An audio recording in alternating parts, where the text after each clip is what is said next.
क्षेत्र जत अत्यंत जागृत आणि नवसाला पावणारी श्री मायाक्का देवी श्री भाग्यवंती देवी देवस्थान जत एक कांबळे साहेबांनी भाषणात मांडला आणि शार्दूल राजे साहेबांशी माझी आता चर्चा झाली तर त्यांचा हा विषय आहे की आमचा कारखाना 40 कोटी मध्ये टाकला गेलाय आणि त्या कारखान्यावरती गोरगरीब लोकांनी गळ्यातले मंगळसूत्र घाण ठेवून, गळ्यातले दागिने घाण ठेवून, शरण विकून, घरातलं धान्य विकून त्यांनी सभासद फी भरलेली आहे आणि दर दिवाळीला कारखाना एक पोतं साखर हा सभासदाला देत होता.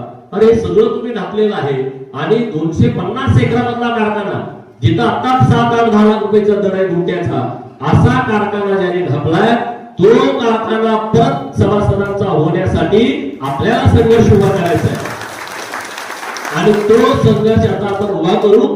त्यांनी 40 कोटीत कारखाना घेतलाय. किती वर्ष झाली मला माहित नाही, उलट वर्षाला भाड्याला दिला तर त्याचं भाडं ह्याच्यापेक्षा जास्त होतं. तर त्यांनी आता गप गुमानं तो कारखाना सोडावा आणि सभासदांच्या करावा.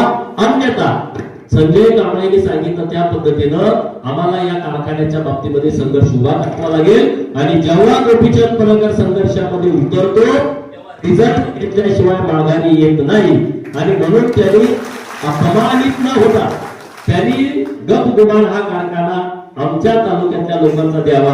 नुसतं जतवरचं पूर्ण प्रेम दाखवू नये. जतला हे व्हायला पाहिजे, जतला ते काय व्हायचं ते आम्ही करू. आता तुम्ही आमचा कारखाना तेवढा आमच्या लोकांना परत द्या. जर नाही परत दिला तर तो आम्ही हिसकावून घेण्याची क्षमता आणि ताकद ठेवू. एवढंच या निमित्तानं बोलतो. श्री क्षेत्र जत अत्यंत जागृत आणि नवसाला पावणारी श्री मायाक्का देवी श्री भाग्यवंती देवी देवस्थान जत एक कांबळे साहेबांनी भाषणात मांडला आणि शार्दूल राजे साहेबांशी माझी आता चर्चा झाली तर त्यांचा हा विषय आहे की आमचा कारखाना 40 कोटी मध्ये टाकला गेलाय आणि त्या कारखान्यावरती गोरगरीब लोकांनी गळ्यातले मंगळसूत्र घाण ठेवून, गळ्यातले दागिने घाण ठेवून, शरण विकून, घरातलं धान्य विकून त्यांनी सभासद फी भरलेली आहे आणि दर दिवाळीला कारखाना एक पोतं साखर हा सभासदाला देत होता. अरे सगळं तुम्ही ढाकलेलं आहे आणि 250 एकरामधला कारखाना जिथं आता 7-8-10 लाख रुपयाचा दर आहे गुंठ्याचा, असा कारखाना ज्याने ढापलाय तो कारखाना परत सभासदांचा होण्यासाठी आपल्याला संघर्ष उभा करायचा आहे आणि तो संघर्ष आता आपण उभा करू. त्यांनी 40 कोटीत कारखाना घेतलाय.